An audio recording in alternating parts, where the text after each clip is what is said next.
All right, thanks, Jefferson. April is Stress Awareness Month, and while it might not always seem like it, we can teach ourselves how to stay calmer, even in the midst of a traffic jam or toddler meltdown. Perhaps a stress reduction coach, Victoria Smith, is in. Good morning. Morning. So happy to have you here. Happy to be here. An important topic year-round, but April's dedicated to it.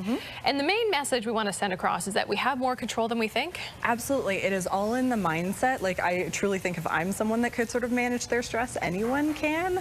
And so it's really all in how you process it, the tools that you've used, and the right mindset in place. And we're not talking about big chunks of time because people are busy, so tiny little bits here and there are going to make a difference. Absolutely. It's just a few minutes. Like, say, for example, when I drop my son off for day home, absolutely, you know, horror, terror, getting him out the door, and then I take a quick walk around my park, and it makes a huge difference. Okay, so we have kind of an action plan that we'll bring up on the screen. We'll go through some of these points, things that we can do. Unplug. Technology not good for stress. The best thing that you can do, honestly, with your phone is just turn off the notifications on your social media apps. That will make an enormous difference in your mental health. Interesting. Yeah. Okay. Vitamin FA. Fresh air. Serotonin will, when you get outside, it boosts your serotonin, which then decreases your anxiety and your stress. So quick walk around your building.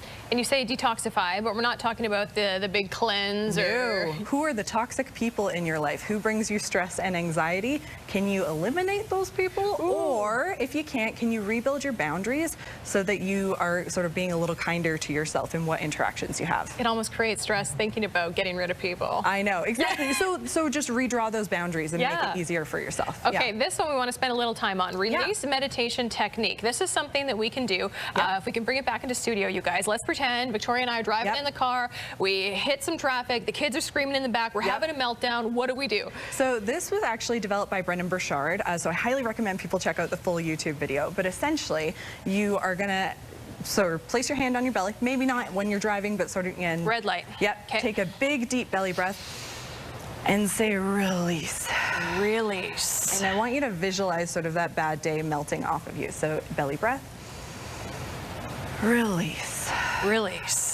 How many times do we do this? So you do it for about 1 to 2 minutes ideally. You're going to look silly, but you're going to feel better. So that's the goal of it. So don't care what you look like. The most important part is the next step. Once you've done that breathing, you've got your oxygen going through you, I want you to actually set your intention for your next activity. So say you're going to a meeting after that being stuck in traffic, set your intention for how you want to show up in that meeting, and then you're priming your brain to give you that experience that you want to have. Okay, so we're saying release, release, release, breathing with that, and then I want to go in there calm, cool, collected, confident. And you're telling your brain, this is how I want to feel, and it listens. Because we have the possibility to change that brain state that we're living in. Yes, it's all about your neural pathways, so the more that you sort of wire them the way that you want them to go, the more they will. And the less patterns that you'll fall into. Absolutely. And you work a lot with women in particular, men and women, but ladies, because you say that we actually carry more stress than men? Yeah, a lot of it has to do with the mental load, especially if you're in a relationship and or if you have kids.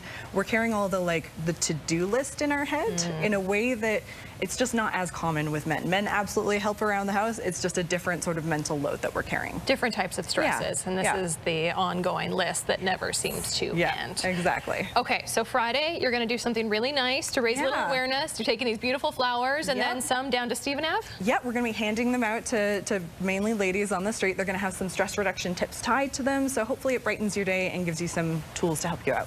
Okay, remember you guys, deep breath and release. Does it have to be calm like that, or can you go release, release, release? I mean, you could go that direction. It might not give you the same benefits, but just make you more wound just a little up. more tense. Yeah, serenity now. Serenity now. StressLessLadies.com is the website where you can find Victoria and more information about how to de-stress a little bit in your life. And look for Victoria this Friday on Stephen Ave around 11:30 this morning. Thanks so much. Thanks for having me.